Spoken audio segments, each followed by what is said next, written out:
Thought you get a new dance for 2025. Oh, okay. Yeah, I'll work on it. All right. That sounded like an encouragement. It's an encouragement. Yes. Okay, I will. I'll get with the dance coordinator and of the household. We've got a wedding coming up in a few weeks, so maybe I'll kind of put my groove and moves for the wedding we're going to. We're going to a wedding in a couple of weeks. It's pretty cool, Tom. I got to tell you, one of our close friends, their daughter's getting married, and we've been invited, and it's a black tie affair. So sorry to hear that. I get to wear a tuxedo. All right. Well, sorry to hear that. It's all right. It's going to be fun. I'm proud of myself. I've been watching what I've been eating, and I actually put the tuxedo on the other day that I got married in 20 years ago.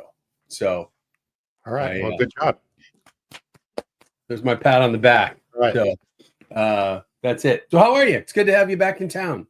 Yeah. Happy 2025 to everybody. Yeah, to you and to everybody else. And I'm looking forward to a great year of shows and seeing what happens with the economy and the world we live in and how that relates to wholesale distribution and manufacturing and the reason we're here each week. So, but we missed last week and you were New Hampshire. Is that right? That's right. Yep. And it was the same temperature as Ventura, California, huh? Pretty close. Yep. It was 60 degrees, high 50s, 60s. It got colder at night, but certainly wasn't a winter wonderland during the week, during the day. Man. So I'm back to that statement I've said over and over again is I don't care what your political views are or what you feel about global warming. Things are different.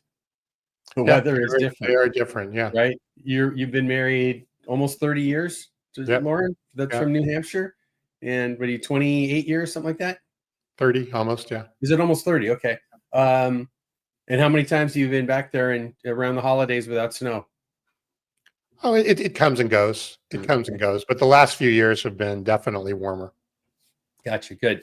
Well, our good friend Paul Kennedy's here. He says, Happy New Year. Appreciate that, Paul. Always love your support and friendship, and great to have you with us today. We'll hope to get some other comments from some folks joining us. But Tom, why don't we start off with sharing why we're here and who we are and what we're doing? Can I do our housekeeping and then we'll get rolling? Yep, let's roll quick. Very good. So, well, as always, Friday mornings, 9 o'clock Pacific, as we say, whether either someone's got to be in the hospital on an airplane or on a planned vacation, or we're going to be here together on the Around the Horn and Wholesale Distribution and Manufacturing podcast. I'm Kevin Brown. This is my lifelong friend and co-founder of Lead Smart Technologies, Tom Burton. And we get together every week and we discuss what is happening around the world, here in the U.S. Within the news, and we talk about things related to the economy, supply chain, sales and marketing, mergers and acquisitions, cybersecurity, marketing, human resources, AI. Even we talk about. So a little bit of a joke seems to be so much of the topics of 2024, and certainly will be moving into the new year. We get together, we look at the news, and we talk about that, how that impacts wholesale distribution and manufacturing. Where does that information come from? Well, it comes from a newsletter that we publish each week. It's called, again, Around the Horn and Wholesale Distribution and Manufacturing. 3 easy ways to get that if you don't currently get it. If you are active on LinkedIn, easy place to get it. Just search on LinkedIn, Around the Horn and Wholesale Distribution and Manufacturing. That'll pop right up. You can subscribe right there. LinkedIn, and we'll then send it to your inbox, and it'll be on your LinkedIn feed every week. Second way, send a simple email to hello@leadsmarttech.com, and we will get that out to you. Right now, we have about 10,000 subscribers that approaching 11,000 now that get the newsletter each week, and happy to get that out to you if you want that directly from us. And then third, we have a website for the podcast, and that's called www.aroundthehornpod.com. You can see past episodes there, as well as sign up for the newsletter. And then the transcript and so forth of each week, as well as the full recording, is available on the Lead Smart Technologies website. There's a whole section there now for the podcast, YouTube, LinkedIn Live, and Facebook Live. So we do this every week. We try and get some good guests in. We've got some great guests coming very soon, and we would love to have you join us on an ongoing basis. Finally, though, 2 last things before we jump into the news. One is, The only way we're able to do this is because people like you come and join us. And we're very appreciative of that. But the best way that you can help us to continue to do this on an ongoing basis would be if you did a couple of different things. One would be jump on to whatever format that you listen on, whether it's YouTube, go hit that subscribe button. The other thing to do is hit that share button and share it with your friends in your audience. If you're with us on LinkedIn, certainly follow Lead Smart Technologies and the podcast showcase page there, and pop a little note in and share it with your friends.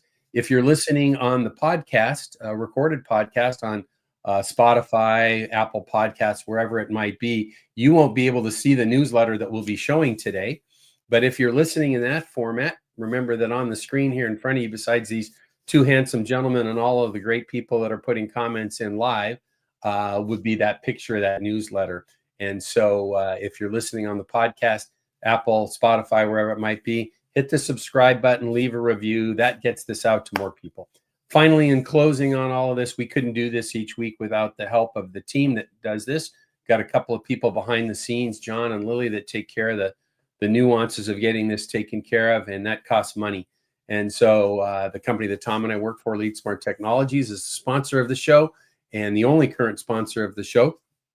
And Lead Smart Technologies has developed a AI-enabled smart CRM and customer intelligence solution developed solely for wholesale distributors and manufacturers. So if you're working within the manufacturing world and the distribution world and you're without a CRM at all within your business, or a way to really understand your customers, your teams, or your business, or you have an antiquated system or a system that's just not returning results, we would love to talk to you about that and share how we take data from your ERP and your marketing automation, e-commerce, and other parts of your business. We bring that together into an intelligent platform where we use AI and other tools to give you insights that you've never had before in your business. So, Tom, I went long, but we got it out. Got Brian with us, our good friend Jeff, Will. I owe Jeff an email. Jeff, I apologize for that. We're going to look to get Jeff with Infor join us on the show again soon. Will's with us, and very kind words from Will there this morning. So appreciative of the folks with us. Tom, anything to add now that I've been blabbing on there for a bit? No, I think we have enough. I think people are well indoctrinated. So okay. let's get on with it. Indoctrinated. I love it. Good. Hey, before we kind of dive into the first section in the economy and supply chain, a couple of things have happened since we were together last on a show. When we were last together, they were just pulling together the votes to get the U.S. budget passed and get that kind of the next level. The reason I bring that up, it was kind of interesting because we've got something kind of unique and interesting going on here in the U.S.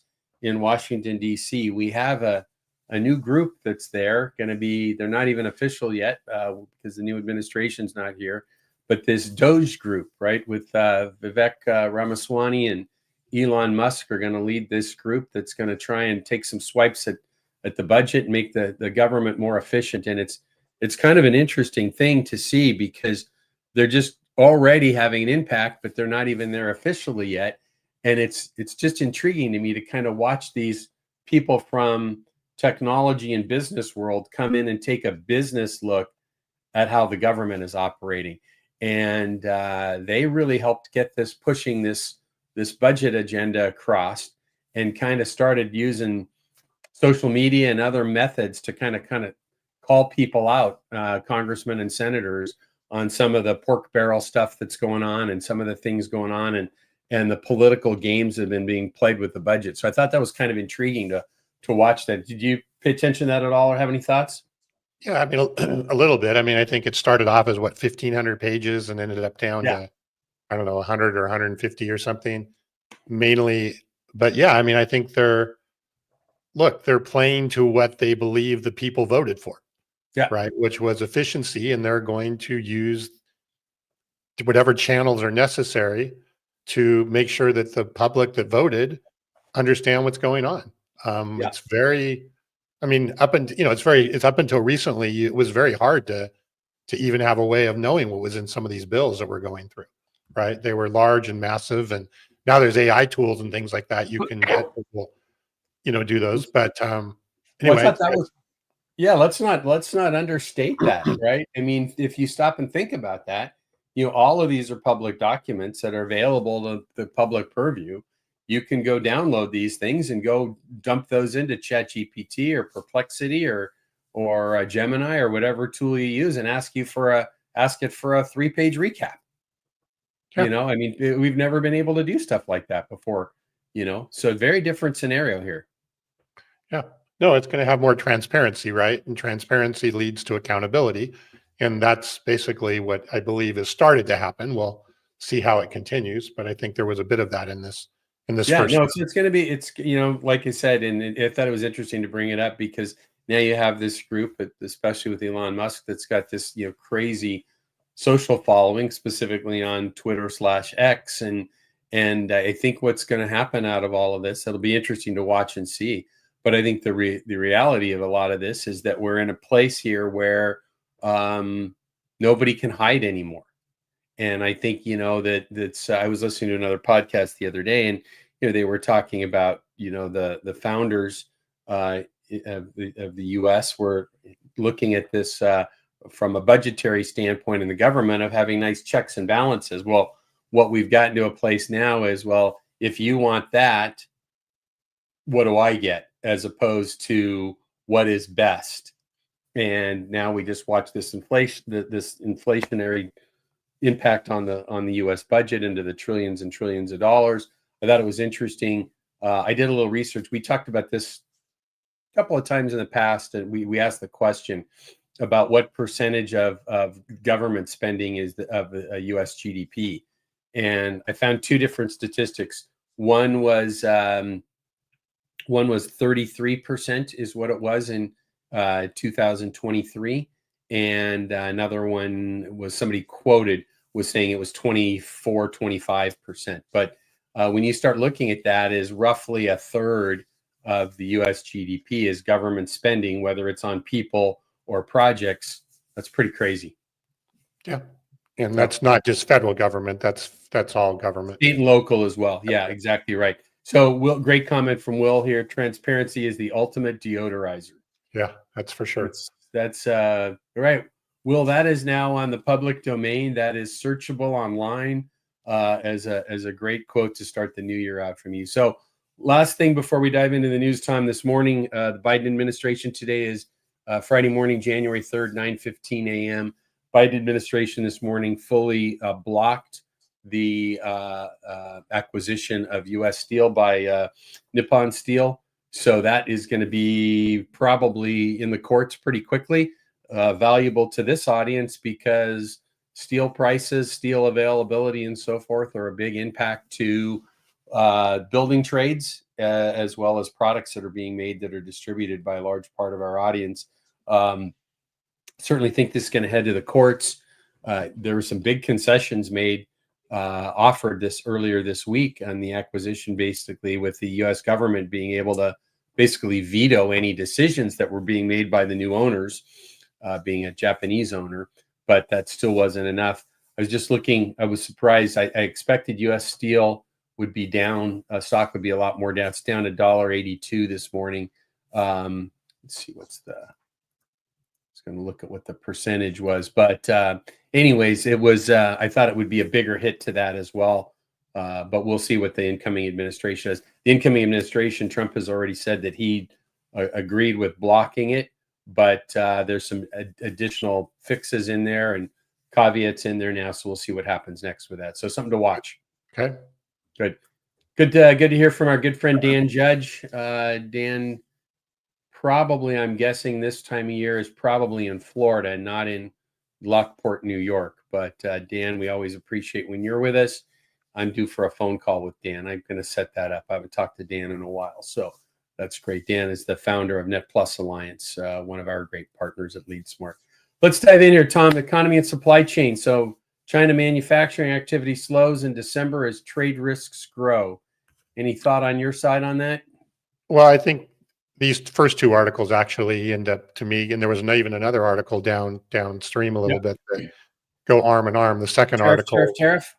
Yeah, tariffs could jump by 800 billion annually, and basically, right. So this isn't shocking to me anyway. It says China manufacturing down. But if you then look at the next one, the next couple articles talking about everybody now trying to find ways of getting alternative sourcing from places other than China, right? Sourcing materials.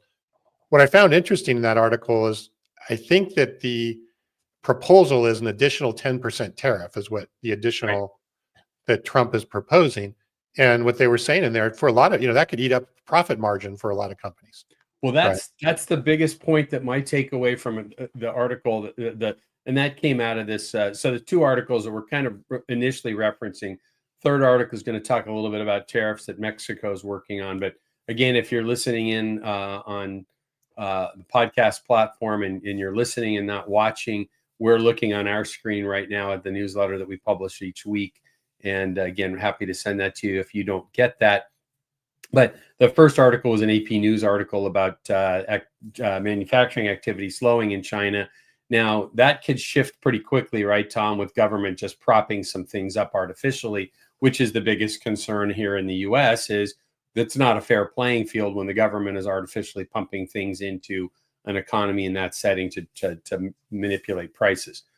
Second article is from CFOdive.com. And that talks about, to your point, Tom, you brought up earlier about 800 billion annually could be the tariffs in that, again, from CFO Dive. But that's from a PricewaterhouseCoopers or PwC research study. And to your point that you just made a minute ago, the risk here for many, many companies is the increase in tariffs could be more than the profit margins that these companies operate at. Mm-hmm. Crazy. Yeah. Which is the whole point of these articles, right? Is that everybody seems to be scrambling, looking for alternatives. Yeah. And even if China's going to subsidize, which they will, I'm sure, to bring down, it still, to me, seems like a risky proposition. And because you don't know what's going to happen with the tariffs, you don't know what's going to happen with some of these other, even supply chain related things we're talking about. So it doesn't, anyway, it seems like it aligns very much with what we've been talking about is a lot of scrambling to identify alternative sources.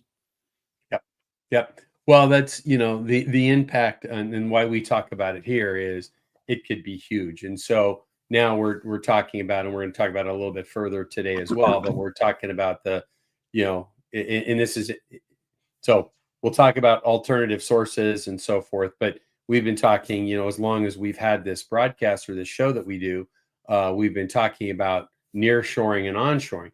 Challenge with that is in most instances you can't do that in a flip of a switch. And No. We've got with us today, if they're still listening in, I'd love maybe Paul Kennedy's thoughts as a president and CEO of a large distribution company, and maybe what Jeff or Will are hearing from talking with their customers is, if you're starting to look at these issues popping up, is you can't just change out a major supplier, in a week.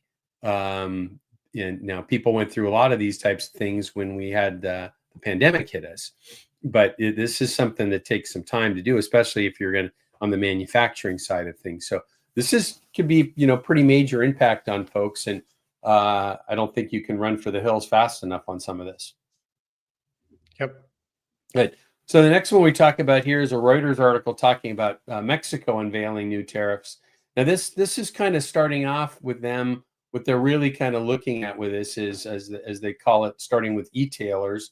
And this is basically Chinese product coming in to their country through third parties that are bringing a lot of goods in this setting. So this was kind of an interesting as well as, and I'm going to go ahead and jump on the bandwagon I talked about from probably latter part of Q1 last year and talk about it quite regularly. Is watch Mexico, watch Mexico, watch Mexico. We talked earlier about steel. Now we've got the tariff issues. We've got China potentially trying to get around steel tariffs and blockades here in the U.S. Through Mexico. I think paying closer attention to Mexico is probably very wise for all of us in the business world. Yeah, and we've talked a lot about Mexico from a lot of different perspectives. I'm not sure I fully understand the strategy here with Mexico. They're saying if you do not have an international treaty with Mexico, you'll face a 19% tariff. So is the strategy to make, that they actually have the relationships and the treaties in place, and to avoid kind of the bootlegging that's going on behind the scenes. It wasn't 100%. Maybe you have more insight into this, but Yeah, I think it wasn't clear I to can me add. what the strategy was here. No, I think the clearly for me, the view of this is Mexico starting to flex their muscles, and they're saying, okay, you know what, we expect and we want to have. So we have NAFTA and other treaties and so forth with Mexico, but what they're saying is if they don't have something fully in place with these other countries, in the article, I'll just quote this from the article. It says Mexico does not have an international treaty with China. Goods entering via courier companies from Canada and the U.S., which are part of the United States-Mexico-Canada Trade Agreement, USMCA as it's referenced, will be subject to a 17% duty if the value is greater than $50, but does not exceed $117, which is kind of interesting numbers. But they're really looking at pushing it right away, a 19% tax on countries that they don't have any type of formal agreement with.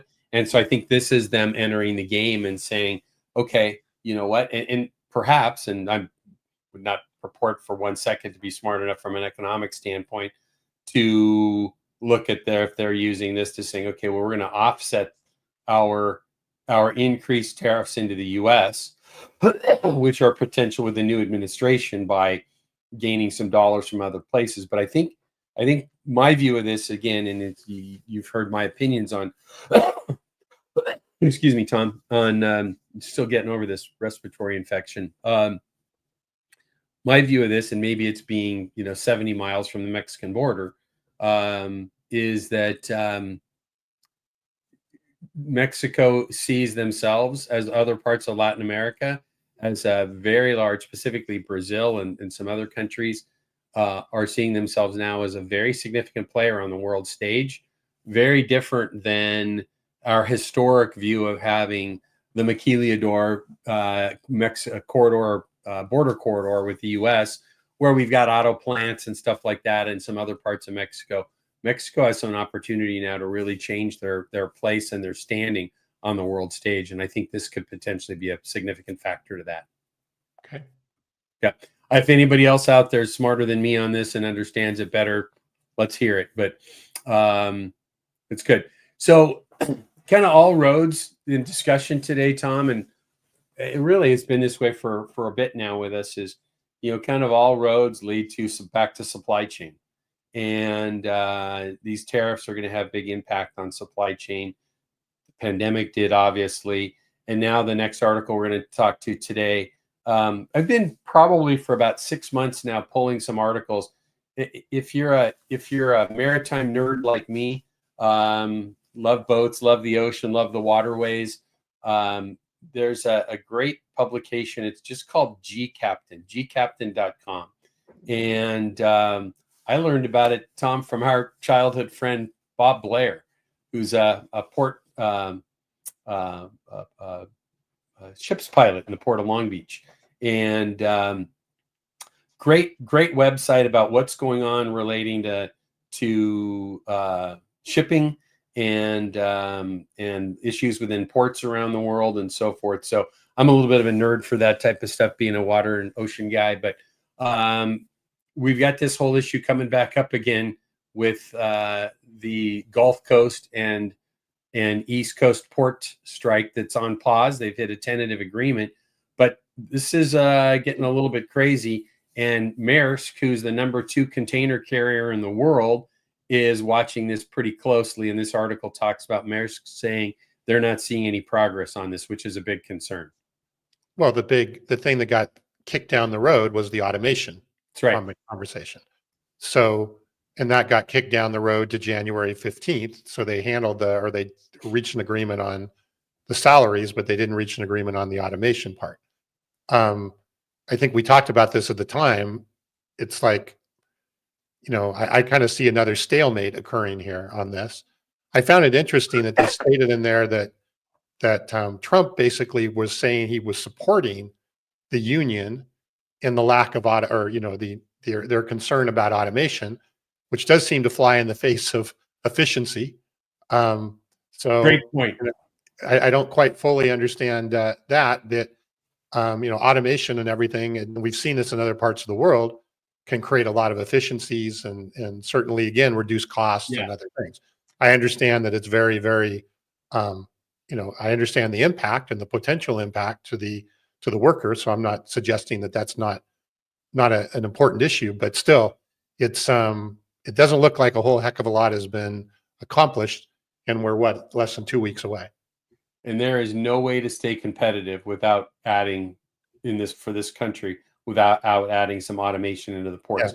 And the other side of it is, and we've not talked about this, and this wasn't in this article related to Maersk, but I could pretty much guarantee you, and I had an opportunity when I was in community college or junior college to work in the ports of Long Beach and LA.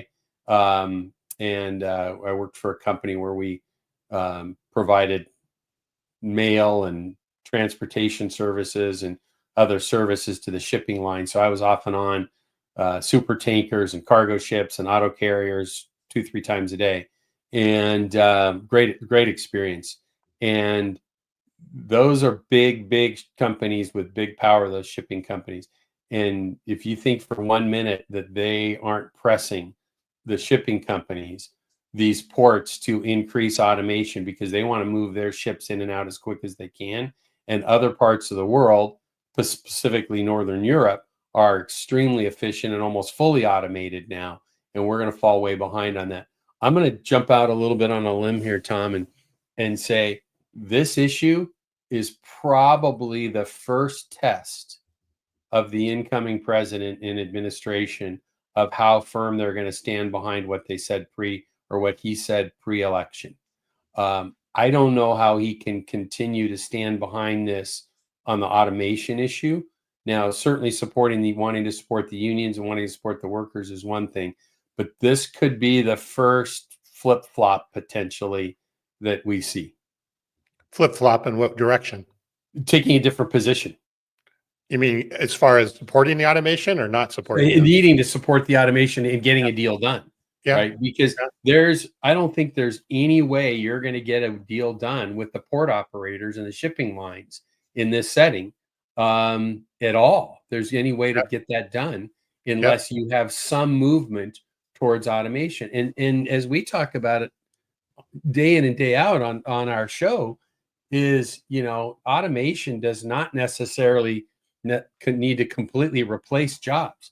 What I think we need to be looking at, if I'm a maritime union right now, what I need to be thinking about is looking at the member base that I have now, and figuring out how do I keep those jobs the same by retraining people to manage the automation, versus just looking at automation coming in and only getting rid of people. Sure. But I mean, obviously, right. You sit here and you're a worker and you hear the word automation, that immediately, sounds like a recipe for layoffs or reduction in force. So, well, this issue is right. We just had what they've already come to an agreement upon was a 62% wage increase over 6 years. Right. So that's what stopped the first 3 days of the strike. So that was in early October. They reached that early agreement, but now this fight is over this automation, and we'll obviously be talking about it here, but we got a couple of weeks.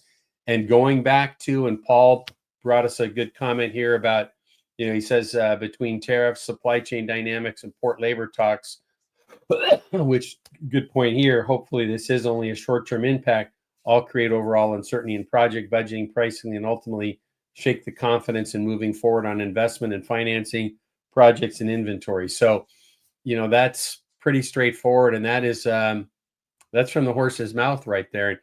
And that's from a guy trying to remember how many new locations and warehouses DSG, Dakota Supply Group, opened in 2024. And so I would call Paul a bull amongst, from a thinking standpoint, with his executive team in how they're looking at things. But a lot of uncertainty that we're seeing. And I tell you what, if I hope that I am completely wrong and that they find a settlement on this before there's a strike. But I could see this potentially being another walkout and much longer than 3 days. I tend to agree. I think there's So much more on the line here than the salary increase, right? the money was the easy part, clearly, because they got it done so fast. right. Right. Right. So we'll see as we go from there. All right.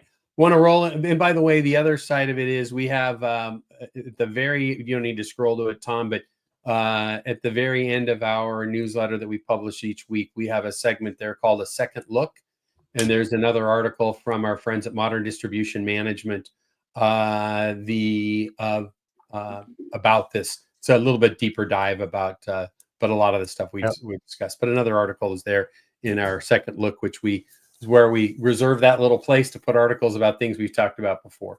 So we have some great quotes that we need to hold on to from starting the new year out. We have Paul reminding us that lack of clarity breeds uncertainty, and Will with transparency is the ultimate deodorizer. Yeah, so, well, we can come up with a top 10 list by the time we're done today. So we'll see. Yeah, that's it. Was that Letterman? Is that who did that? Yep. Okay. Let's the Gen Zs here don't even know who that is. So, all right, manufacturing distribution. What do you see there, my friend? 2 articles. First one, biggest manufacturing technology wins of 2024. And then the second article here, most companies reduced or halted offshore manufacturing investment. I think this second article ties into pretty much everything we've been talking about this morning. But what was your favorite, I guess, if you will, of the manufacturing technology wins of 2024? Yeah, that you jump back over there. I don't know about favorite. Some of them, they talked about, I'll just kind of hit them a little bit. Why don't we do that? And then we can chat briefly about it. They talked about 5G connectivity, revolutionizing manufacturing.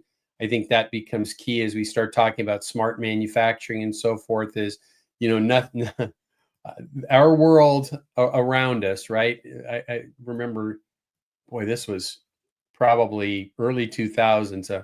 A friend of mine in the manufacturing business that I was doing some work with in Ohio said that, you're only as good as your closest tower, talking about cell connectivity. But same thing with the broadband that we have within our facilities, right? It's pretty powerful, the impact that has on us. So this is talking about 5G revolutionizing manufacturing. Not something I know a lot about. Sustainability. They talked about really focusing on in fact, they talk about the big electrical manufacturer, ABB, learning about getting employees involved in sustainability. But digitizing maintenance creates better leadership. And I think that's probably one of the biggest takeaways is this is specific. And we talk so much on this show about distribution, but, in the manufacturing side of this, distributors have astounding amounts of data, more than, you've commented about this many times, more than any industry that you've ever seen. I think you've said the amount of data, relevant data that's available to a distributor is phenomenal. And that's based upon the buyers, right? And then it also, some of that is based upon, the behaviors and so forth of the manufacturers that they work with. But manufacturers have that data on the other side of things. So they have this mass amount of data related to how their efficiencies are working in their plants and so forth.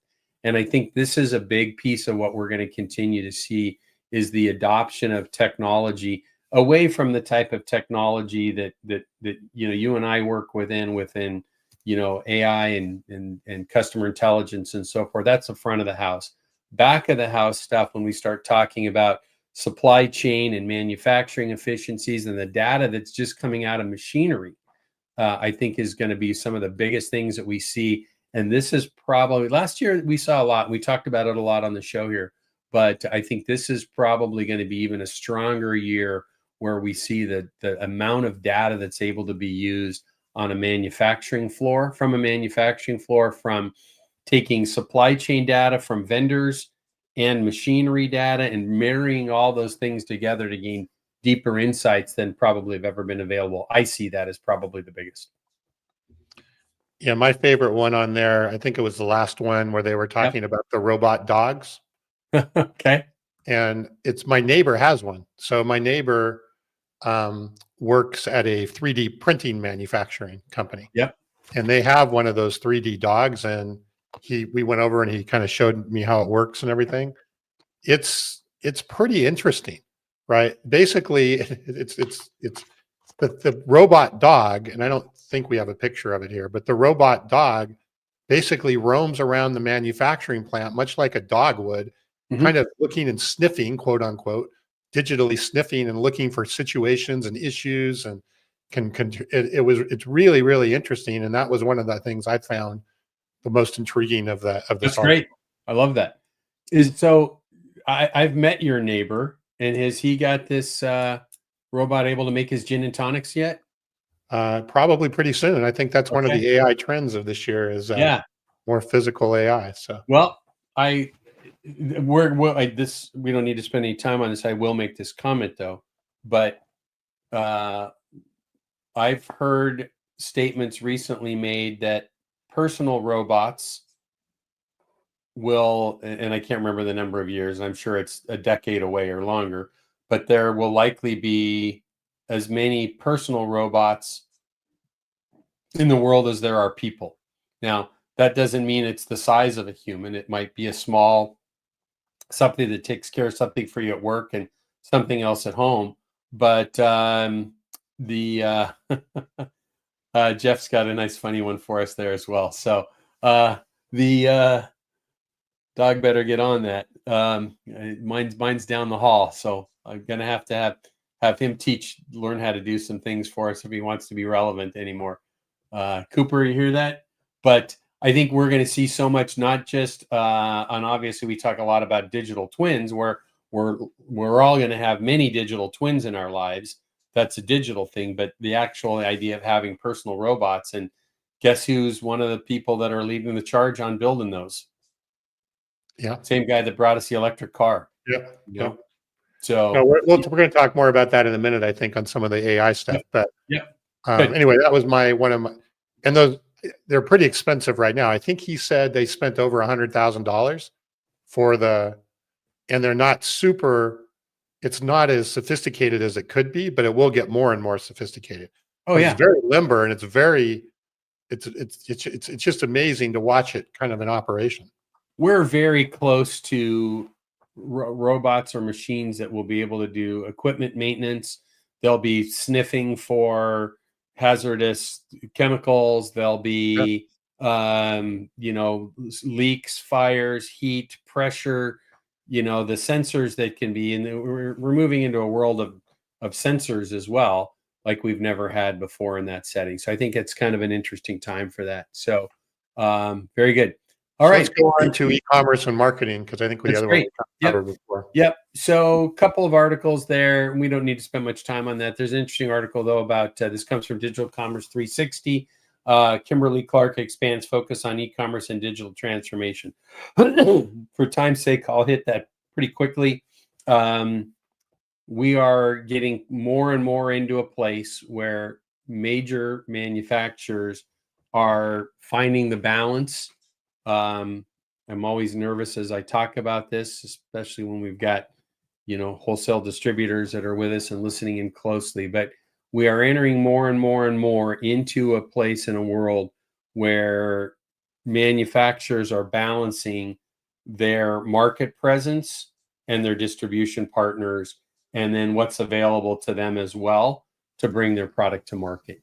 And so we're seeing more and more manufacturers that are fully committed to their distribution network, but are also placing their products online. Now, I've talked about this, and I've watched this for years. I've spent my entire career, a big part of it in that middle layer I've spent between manufacturers and distributors, running a manufacturer's rep agency for years, of the frustration of distributors worrying about manufacturers selling direct and don't want to share information and so forth. But I think we're really at this place now where everybody can go find the customer very easily. There's not a lot of data that can't be found at this stage. And this article talks about Kimberly Clark's balancing act of their own direct to consumer or direct to still in B2B space, but just say direct to business solution that they're offering and balancing that with their distributor partners. Well, the one of the things that was, and I think this is something that will, is it practical for everybody to be going direct, or is it not? One of the things that they brought up here is that, what do they say? Literally billions of searches for best diapers and things like that, right? So there's a lot of search traffic and inbound searches that are happening for the products that they sell. So it makes it easier for them to kind of become a channel, right? Very quickly, because there's so many searches for it. If you're selling a product that is not generally searched for frequently, and it's not really an inbound thing, then that changes. It makes that job a lot more difficult. So, but if you are a manufacturer where you can capitalize on that inbound search traffic, then why wouldn't you? Yeah. Right? Yeah. No, I think the other side of that too is, and this is a whole different discussion, and we've talked about parts of it before. But when you look at that on the B2B side of things in particular, is the idea of when Amazon Business popped up, or it was Amazon Supply to start with, and they were very straightforward about it. I've commented on this before because I was actively doing business with Grainger at the time and visiting them regularly, as well as others in this Fastenal and MSC at the same time. And Amazon Business flat out said, look, at the time, I think the number was $3 billion that Grainger was doing in e-commerce. And Amazon said, we're launching this as well. Well, so many people looked at that as, on the distribution side, as, well, my manufacturers are going direct by selling to Amazon. Well, and through Amazon. But the reality of it is that was just another distribution channel or another distributor. But I think that the big takeaway from this article and similar articles that we've talked about here is, if you're a distributor, now more than ever is the time to have your e-commerce play in place and to be in a spot where you can provide so much relevant data and partnership to the manufacturers that you work with, that they're able to get every place that they want to be through their distribution network, and they don't need to bother with doing the e-commerce plays on their own. Again, I think it just depends upon, right? To me, the Kimberly-Clark play was low friction because there was already so much search traffic. Why not jump in there, and they can afford to buy the traffic and do a lot of those things. And anyway, so I think there's certainly not a one size fits all strategy. It's absolutely very much dependent upon the business and the situation. So good. Tom, before we jump to the next article, let's jump back to the thing we always need to do here. We're way past middle of the show, but this is the reminder that if you're listening on the podcast, I don't know why I put my hand by my ear when I'm referencing people who can't see me, but if you're listening to our show today versus watching us live on LinkedIn Live, YouTube Live, or Facebook Live, and you're listening on one of the podcast formats, Spotify, Apple, Odyssey, wherever it may be, you're not seeing the newsletter that we post each week. And we send this newsletter out to thousands and thousands of people. If you don't get that, we'd love to send it to you. You can get it 3 simple ways. If you're active on LinkedIn, you can just search Around the Horn in Wholesale Distribution podcast, and that will pop up our showcase page there, and you can subscribe to the newsletter there. You can send us an email at hello@leadsmarttech.com. We'll get that right out to you, or you can go to the website for the podcast, which is www.aroundthehornpod.com, and you can see previous episodes there, sign up for the newsletter, subscribe to the other channels. So if you're, if you're in that spot, please sign up if you don't get the newsletter now, and you'll be able to enjoy that like others do each week. All right. So where do we want to go now? Let's hit those marketing tips. We're in our marketing and e-commerce section. Let's just hit those marketing tips for 2025 real quick if we can as well. Yeah. So that was talking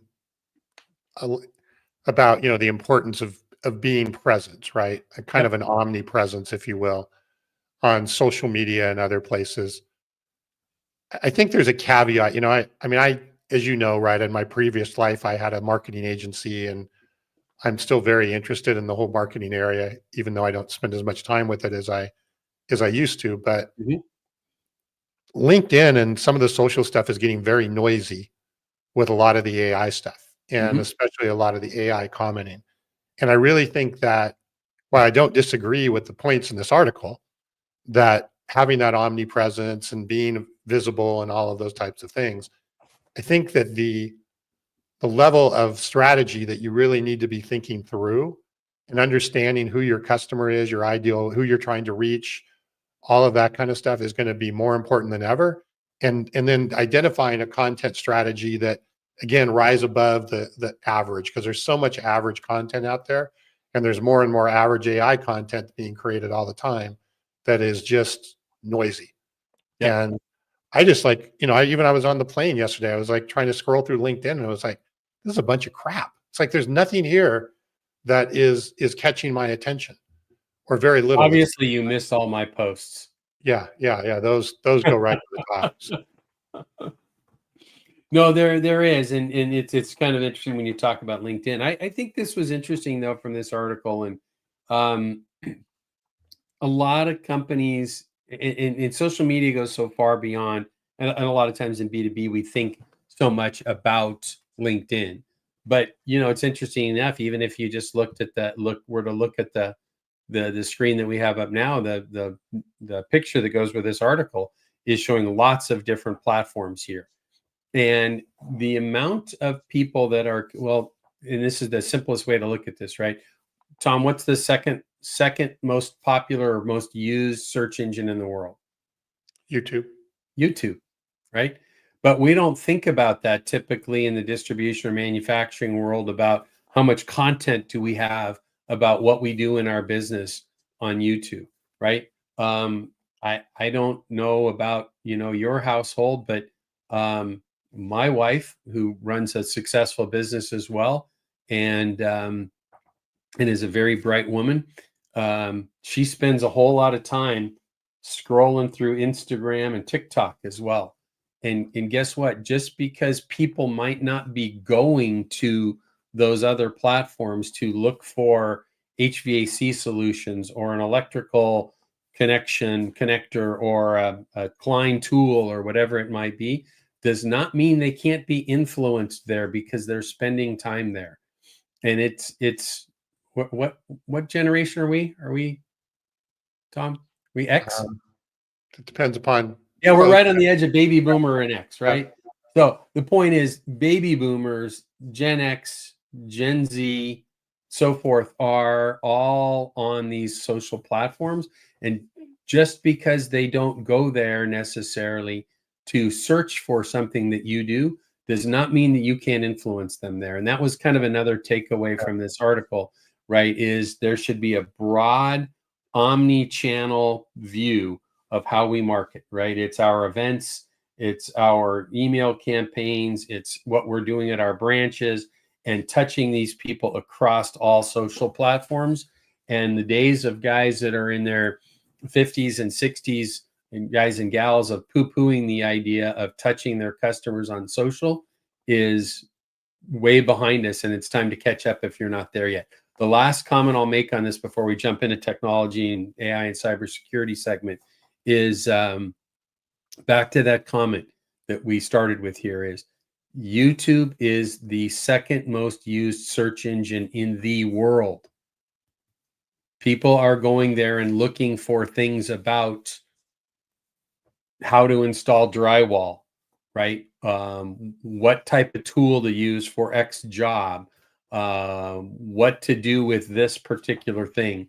So somewhere we should all be even more of. Great comment Will made. It said if TikTok ban goes through, which is highly likely, unless they're willing to sell it, YouTube becomes even more relevant, and Instagram will be as well, right? It didn't take Instagram long or Facebook to knock off the real kind of concept that's there. So, yep. So interesting. Oh, there you go. So Tom, we missed we missed Gen X by a year. Yeah. Yeah. There you go. Thanks. David's got a great comment. Appreciate David Gordon being with us. We need to, David, I'm going to reach out to you soon. We'd like to get you back with us on the show this year. It's been too long since you've been with us.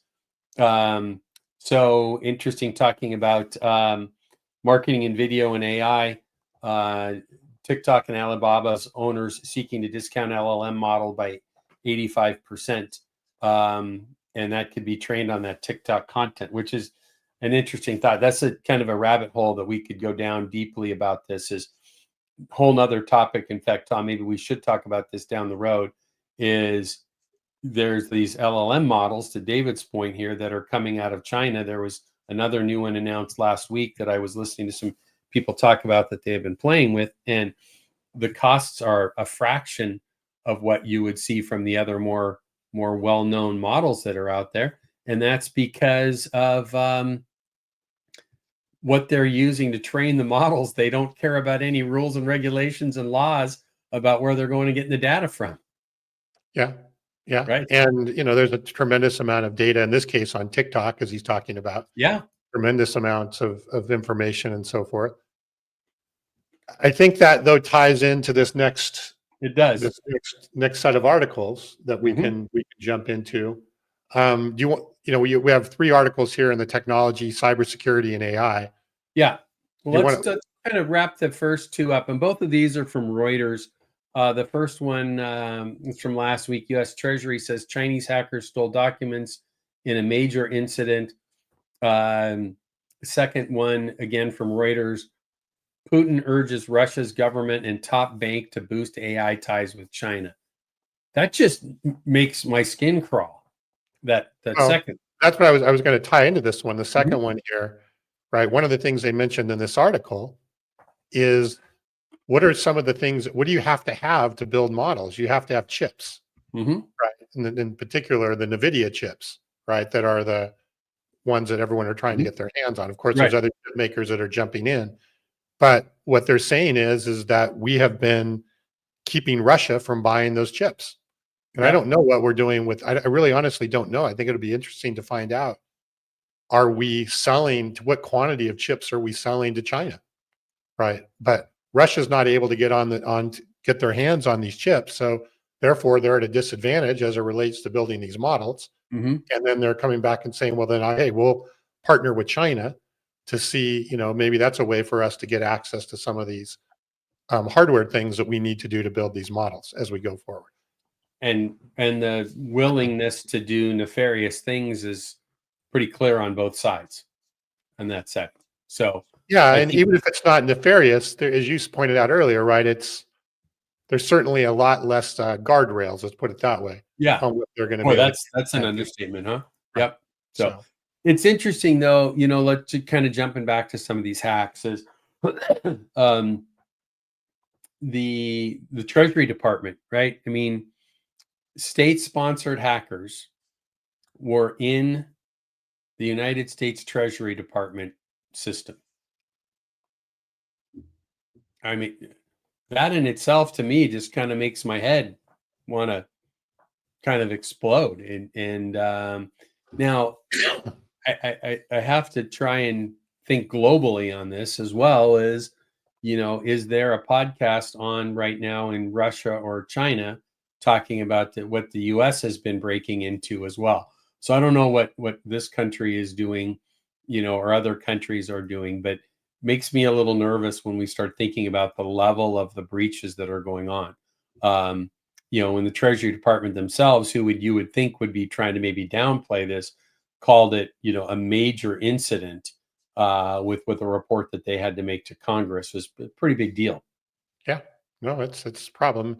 And I have some friends do a lot of government work, and government security and security projects are big on the list coming up. I don't know exactly how that will fit into all the other things that the new administration is trying to accomplish, but there is a lot of the security in the government is very antiquated.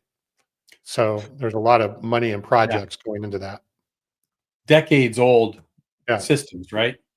Yep. Yeah. So it's interesting, though. I think these we'll come back each week and we'll talk more about these things, and we'll follow them a little bit closer. So, which one do you want to catch next there, Tom? You want to jump into the sales and M&A? Yeah, I mean, there's a decent article here from Inc. magazine before we move on, is the big 2025 predictions for AI from the Hugging Face CEO. Hugging Face is one of the largest platforms for open source models and so forth. One of the things, models, right? AI models, yeah. Yep. I won't go through all these, but it ties into what we were talking about earlier with the robots. I think his prediction is that, physical AI. So that's the term that kind of can be used to categorize anything that's a robot or something that has a physical presence. This is going to be the year of sort of seeing that physical AI capabilities come available and be made available. I think he said there were 100. He thought there would be over 100,000 personal robots ordered during the course of the year. Mm-hmm. I agree that we will make big strides. I don't think this is going to be the year. I think there's still a lot of other challenges that are going to get in the way of that from an AI perspective. Like $5 eggs. Pardon? Like $5 eggs. Like $5 eggs? Yeah. You're not going to buy personal robots when you're paying crazy prices at the grocery store. Yeah, maybe. Depends upon who those 100,000 people are, right, that are going to buy those things that are there. But I just don't think I think that, there's obviously a lot of early adopters and people that will buy something even though it doesn't work quite the way that it, and I think we will make some great strides. I just don't think this will be the year, but. Well, I think we're going to see that prediction. I think, well, that's good. And by the way, we need to promote a little bit. We did last year, the second most fun show of last year. The first, the most enjoyable and fun show that we did last year was the 100th episode. And, great guests. We had 7 guests with us. But in January of last year, we got together with Mike Marks with the Indian River Consulting and Dirk Beveridge from We Supply America and Unleash WD, and our good friend Ian Heller from Distribution Strategy Group. And we took a look back at 2024 or 23, and we looked forward at 2024. And those fine gentlemen who are in great demand for their knowledge and wisdom have all agreed to come back and join us on the 17th.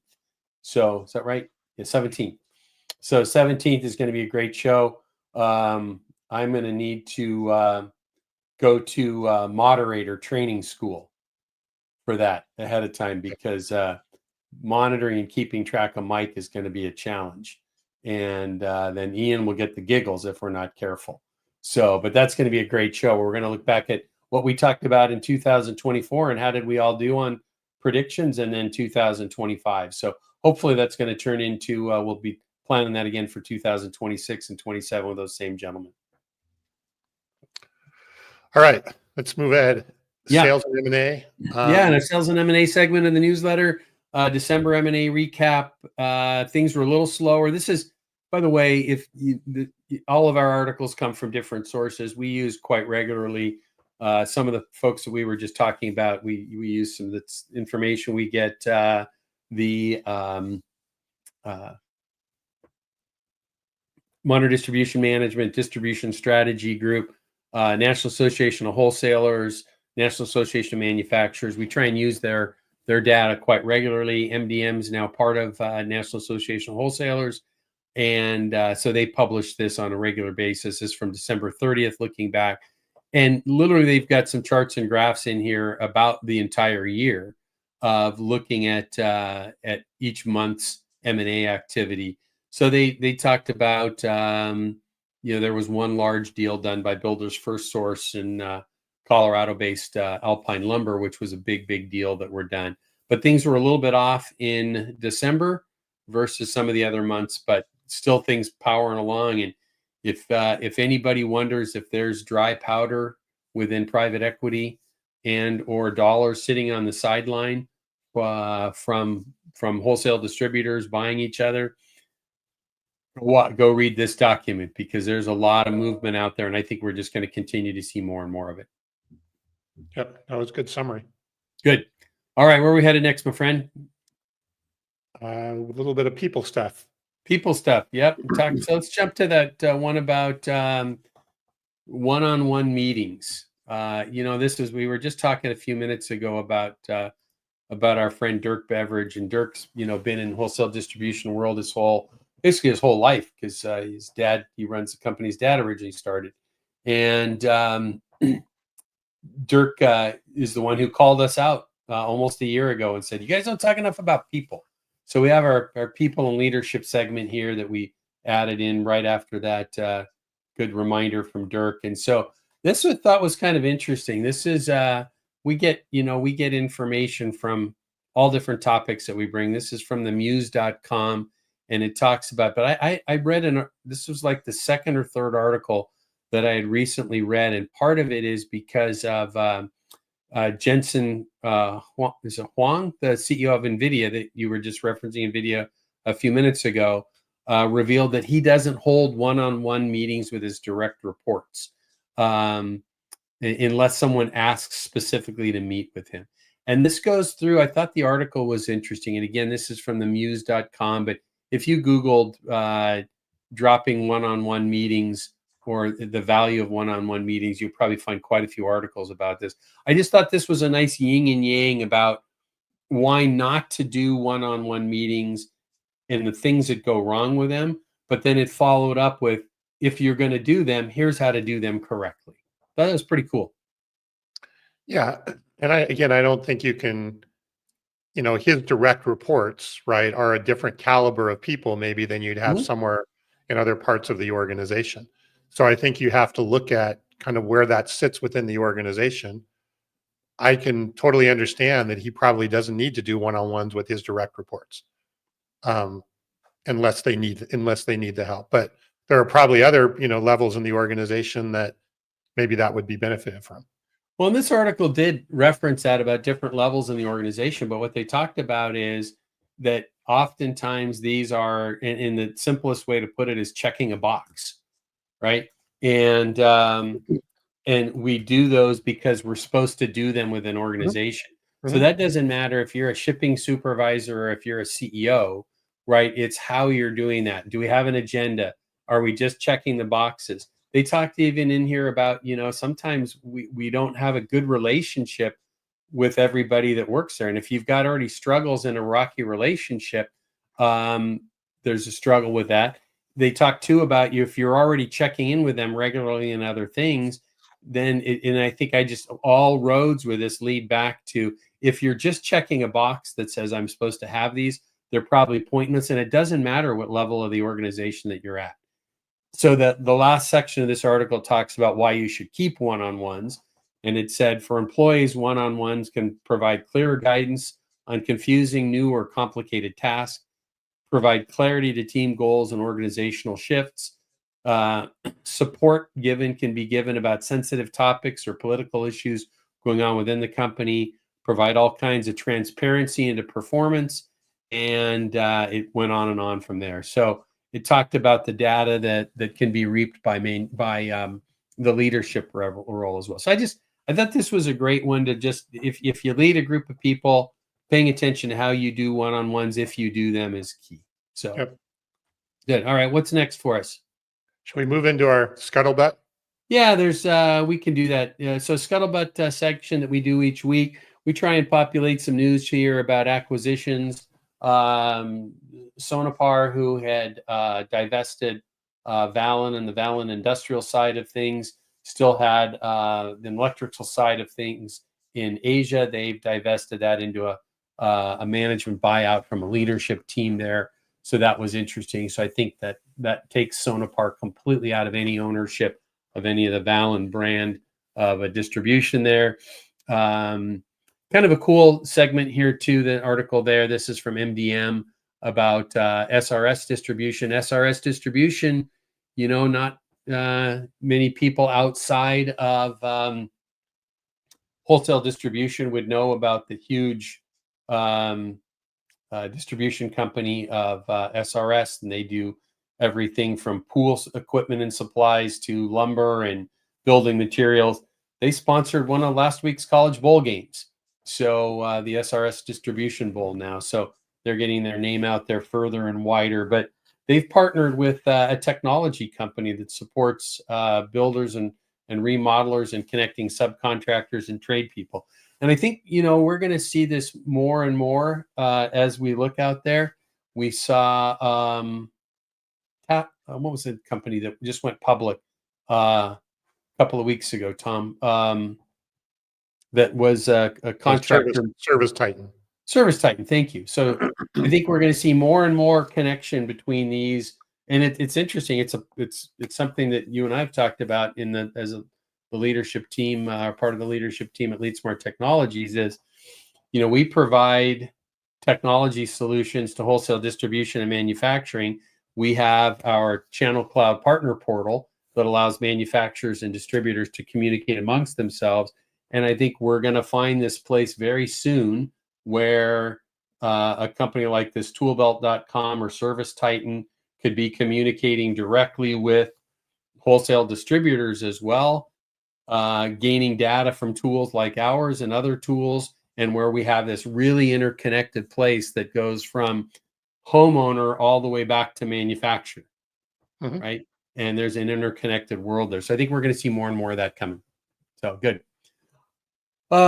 So each week in our newsletter, again, that we talk about, we have a segment in here called we call it a great read and or listen. Sometimes we'll just reference a great podcast there. This was kind of, I don't know if you had a chance to look too closely at it, Tom, but this was a Substack article that I think I got this from National Association of Wholesale Distributors newsletter.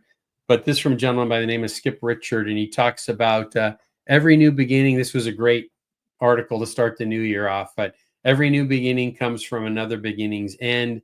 He talked about that statement was from the Roman philosopher Seneca, and about this talks about the ability to look at things, capture the good things from it, and then let go of the bad and move ahead. And I just thought it was kind of a nice article to start the year off with. Yeah, no, I thought it was a good light article.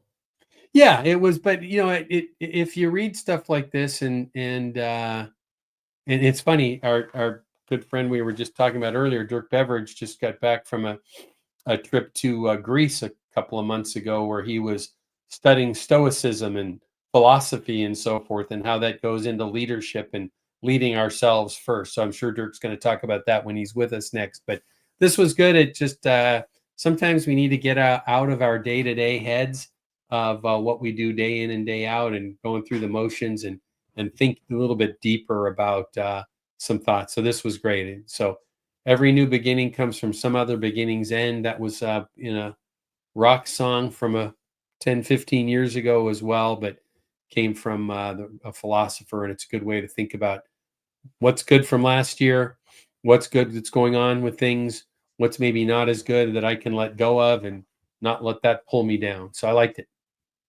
Yeah, good way to start the year. Yeah, and end today. That's right, and end today. There you go. Very good.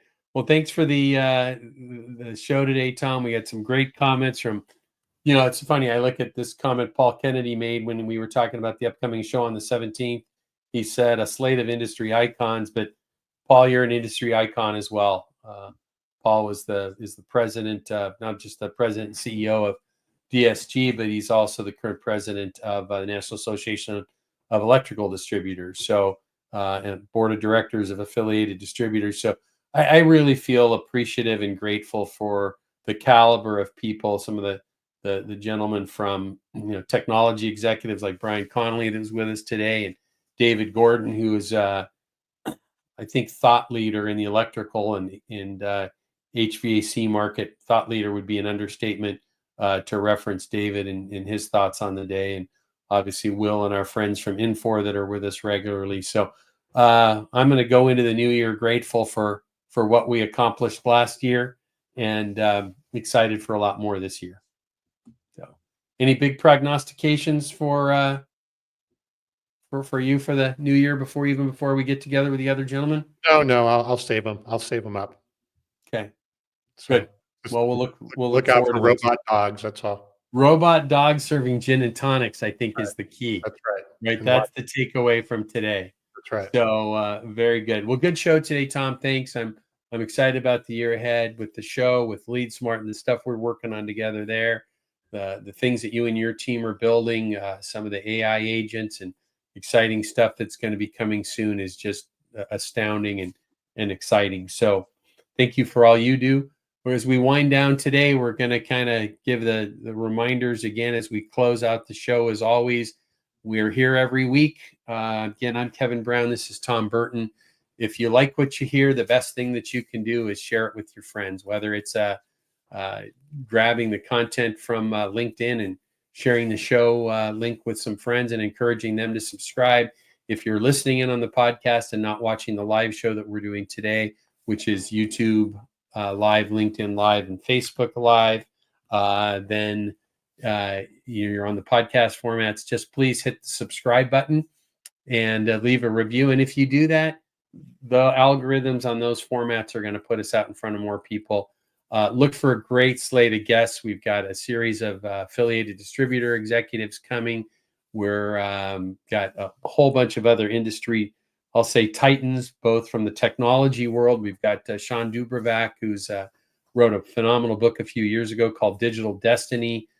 Sean is a PhD in economics and one of the top keynote speakers on a digital future. Sean will be with us shortly. We've got Stephen Levy from Infor is going to be with us in a couple weeks. Great slate of guests coming. Will probably be no less than 2 guests per month for this year. And then we're going to add another format coming up here soon. That'll be a secondary show that we'll do off and on. That'll have a more traditional podcast format. Some more info about that to come. So we thank everybody that's here. Again, Kevin Brown, Tom Burton. Tom, I'll be on the phone with you again later today, but wish you and your wife a great weekend. And all of you that joined us today, be kind, be safe, do good things, and we hope we see you again next week. Yep. Happy New Year, everyone.